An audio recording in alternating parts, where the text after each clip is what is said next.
There are people who embrace their goblinity, and I respect that. Also, these people are in the water, which will be relevant shortly. Well, yesterday was a hell of a ride, huh? We strapped on our diving shoes and just went all in with getting some goddamn gobos up and goblining, didn't we? That was just a splash of actual game design there at the end, huh? Hey, splash. Nice one. Let's not lose the momentum, though. Let's maybe just pick up where we left off and see where it leads us, huh? So, yesterday, we examined the two stats and how they're the primary way in which your goblin interacts with their world. We touched upon why the current original two stats, lying, cheating, and health, succinctly encapsulate the pure nature of goblinity that is a three goblins in a trenchcoat character. And then we went ahead and threw that overboard by coming up with the two stats for a hypothetical race of aquatic gobos: swimming, eating, and scales. Perhaps you feel you're owed some kind of explanation as to why I chose those stats in specific, an explanation that may shed some light upon the kinds of stats one should choose for their two stats implementation. Allow me to disabuse you of that notion. You are owed nothing. And yet,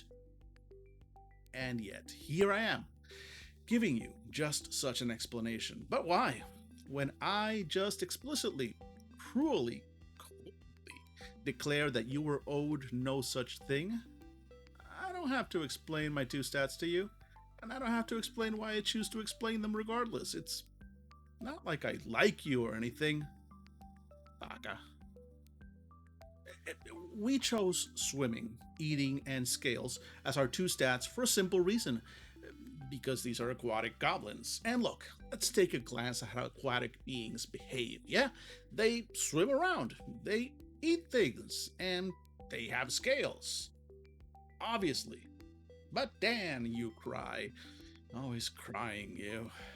Dan, continue your cries, not all aquatic creatures have scales, to which I reply, they do if you're not a coward. Everything an aquatic creature might do is going to be covered by one of these two stats: moving around, swimming, attacking an enemy, eating, trying to seduce a guard, a common goblin endeavor based on my playtest experience. Depends on how you're doing it. A seductive dance might be swimming, while more direct means might involve eating. If you catch my drift. Drift. Getting bit by a school of piranha in the shape of a shark, Sopitsoas, you're gonna lose some scales, my brother. Hey, check it out. We've discovered this world's turkey. More on that later. See, the trick is to focus your two stats in such a way that it makes sense that they'd be the primary way for your character to interact with the world. They shape how your character perceives the world, themselves, and their ability to affect it. They are the hammers, if you will, that will make the rest of the world look like nails. Let's do one more example. Maybe you want to play cyberpunk gobos in the dystopian cyber future of Gobbo City. Green-skinned hackers don cyber trenchcoats and jack into the net to eat cyber babies or something. Anyway, these Gobbo hackers, like all goblins, have two stats: hacking, freaking, and bods. Hacking handles all the things that hacking might do, from entering places you're not supposed to be, finding your way around town, figuring out how to depower the guard turrets, and so on.